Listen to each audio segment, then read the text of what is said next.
চলো আজকের তোমাদের সাথে আমার একটা রাতের ব্লগ ভিডিও শেয়ার করছি, যেখানে আমি রাতে ডিনার করতে এসেছি। উপরে দেখতে পাচ্ছ হাঁড়ি বসিয়ে দিয়েছি, জল বসিয়ে দিয়েছি। এখানে আমি চাল ধুয়ে ভাত বসাবো। তো ভালো করে আমি চাল 2-3 বার করে ধুয়ে নিই। তো ভালো করে ধুয়ে নিয়ে আমি ভাত বসাবো, তার সাথে আমার মেয়ের খাবারও করব। মেয়ের খাবারে আমি কি করব ডিনারে, সেটাও আমি তোমাদের সাথে শেয়ার করব। ভালো করে চাল ধুয়ে আমি ভাত বসিয়ে দিচ্ছি। তো ভাত বসানোর পর আমি যেটা করব সেটা হচ্ছে মাছের ঝাল করব। তো তার জন্য মাছ ভাজতে হবে। অন্য দিন আমি সকালবেলায় মাছ ভেজে রেখে দিই, রাত্রিবেলা মাছের ঝালটা করি। তো দেখতে পাচ্ছ এখানে আমি 3টে মাছ নিয়ে নিয়েছি, সেগুলোকে ভাজবো, প্লাস রুটি করব। আমার শাশুড়ি খাবে। আর আজকের আমার মেয়ের ডিনারে করব দুধ রুটি। ওকে মাঝে মাঝে শীতকাল তো তাই জন্য দুধ রুটি, বেশিরভাগটাই দুধ রুটি দিই। অন্য টাইমগুলোতে অন্য কিছু দিই, মাঝে মাঝে ডালিয়া দিয়ে দিই, মাঝে মাঝে ওটসের খিচুড়ি দিয়ে দিই। ভাতটা রাত্রিরে আমি ওকে কমই দিই বলতে পারো। তো এদিকে দেখতে পাচ্ছ যে ভাতের ফ্যান ফুটে গেছে, তো আমি গ্যাসটা বন্ধ করে দিলাম। এইভাবে আমরা গ্যাস বাঁচাই। তো 1 ঘন্টা বাদে আবার ভাতের আগুনটা জ্বালিয়ে ভাত হয়ে গেলে আবার সেটা নামিয়ে নেবে। তো এখানে মাছ ভাজার সাথে সাথে দেখতে পাচ্ছ আমি আটাটা ভালো করে মেখে নিচ্ছি। তো এটা হচ্ছে আটা ময়দা ভাজানো থাকে। তো এই আটা ময়দা ভাজানোটাই আমি আমার মেয়েকে দিই। আমার মেয়ের রুটি করে এখানে দেখতে পাচ্ছ আমি মাছ ভেজে নিচ্ছি। তো অনেক দিন বাদে তোমাদের সাথে আমি লং ভিডিও শেয়ার করছি। তো আমার এই লং ভিডিও তোমাদের কেমন লাগে অবশ্যই বলো। আর এটা কিন্তু পাথরের থালা, এই পাথরের থালার উপরে আমরা কিন্তু লেচিটা বেলি, মানে রুটিটা বেলি।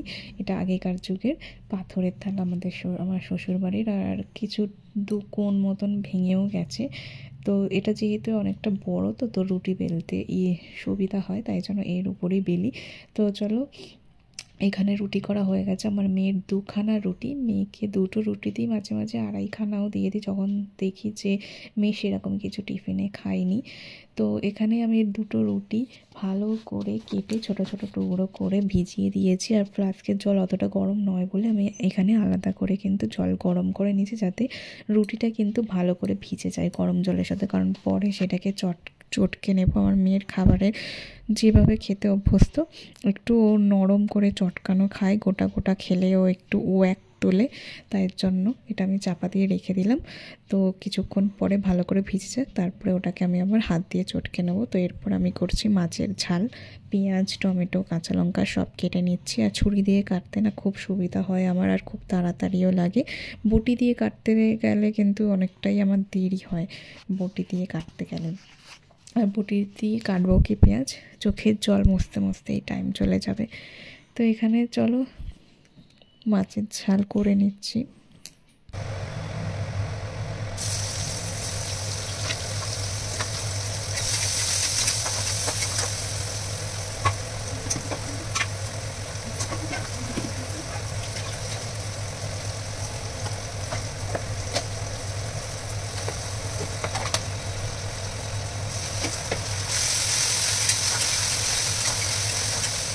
তো হঠাৎ মনে হলো যে অল্প টমেটো দিচ্ছি, তো তার সাথে একটু টমেটো সসও দিয়ে দিই। মাছের ঝালে যদি তোমরা অল্প টমেটো আর একটু টমেটো সস দাও না, দেখবে ওর টেস্টটা ভীষণ ভালো হয়। তো তার জন্য আমি টমেটো সস আনতে গেলাম। তো আমি মাঝে মধ্যেই মাছের ঝাল হলে আমি একটু টমেটো সস দিয়ে দিই, যখন দেখি যে মাছের ঝালটা অতটা ভালো লাগছে না। তো টমেটো সস দিলে ওর স্বাদটা একটু অন্যরকম হয়ে যায়। তো আমি কিন্তু একসাথে অনেক কাজ করি, মানে আমার মাইন্ডে চলতে থাকে যে এরপর আমি কী করবো, নইলে আমার সব কাজ গুলিয়ে যায়।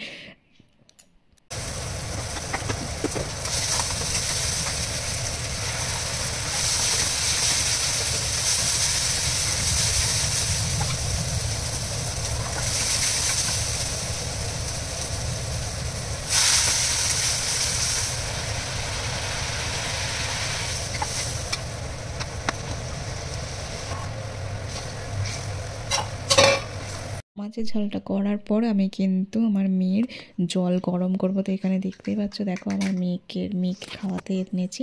তো মেয়ে নিজেই দেখতে পাচ্ছ চামচ দিয়ে ঘুরিয়ে যাচ্ছে। ও এরকম করে মাঝে মাঝে, করতে করতে আমি আবার ওকে খাওয়াই। এইভাবে ওকে খেলতে খেলতে আমি খাওয়াই। ফোনটা একটু কমই দেওয়ার চেষ্টা করি। মাঝে মাঝে যখন ফোন দেখার বায়না করে তখন আমি একটু গান চালিয়ে দিই, কিন্তু বেশিরভাগটা মনে হয় ওকে আমি তাড়াতাড়ি। আর দেখতে পাচ্ছ বিছানার কী অবস্থা, মানে ওকে সামান্য একটু ডিনার করাবো বলে ফোন না দেখে খাওয়ানোর জন্য কী অবস্থা করেছে। আর এই দেখো খাওয়া হয়ে গেছে, এখনও ঘুরে বেড়াচ্ছে, এই সব হচ্ছে। তো দেখো এখন কটা বাজে, দেখতে পাচ্ছ 10টা বাজতেছে, মানে প্রায় 1 ঘন্টা লেগেই যায়, 1/2 ঘন্টার বেশি লেগে যাবে খাওয়াতে, এই খেলতে করতে এইসব করতে করতে। তো চলো আজকের মতো ব্লগ আমি এখানেই শেষ করছি। ওর বাবা এখনও আসেনি কাজ থেকে। তো চলো টাটা, বাই বাই, আবার দেখা হবে পরে তোমাদের সাথে।